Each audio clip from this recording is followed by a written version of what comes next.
సాధారణంగా నేరస్తులను పట్టుకోవడానికి ఏ దేశంలో అయినా పోలీస్ డిపార్ట్మెంట్ ప్రత్యేక ఏర్పాట్లు చేసుకుంటుంది.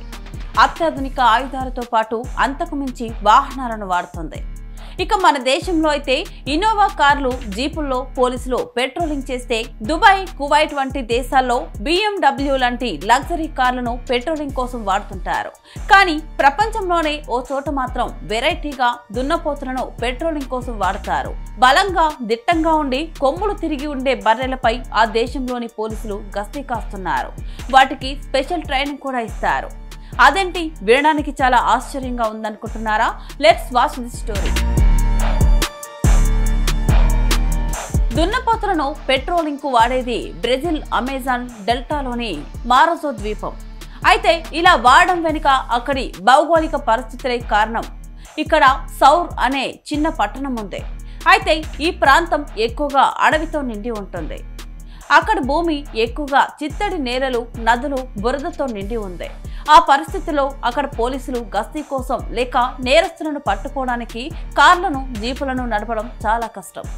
ఒకవేళ అలా కార్లపై వెళ్ళినా అవి మధ్యలో బురదలో ఇరుక్కుపోవడమో లేక ఆగిపోవడమో జరుగుతుంది. దీంతో ఆ అవస్థలు ఎందుకని దున్నపోతులను రంగంలోకి దింపేలా చేశాయి. అక్కడి పోలీసులు వాహనాలకు బదులుగా దున్నపోతుల మీద కూర్చొని పెట్రోలింగ్ చేస్తారు. పట్టణంలో ఎలాంటి నేరాలు జరగకుండా గస్తీ కాస్తారు. అయితే సౌర్ పోలీసులు గస్తీ కాయడానికి 1990 నుంచి దున్నపోతులపైనే డిపెండ్ అవుతున్నారు. వీటి మీద గస్తీ కాసే పోలీసులను బఫెలో సోల్జర్స్ అని అంటారు.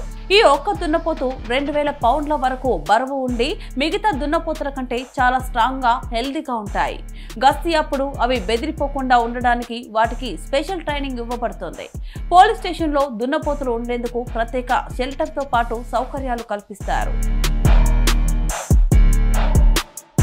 అయితే ఈ మారోజు ద్వీపం చాలా పెద్దది.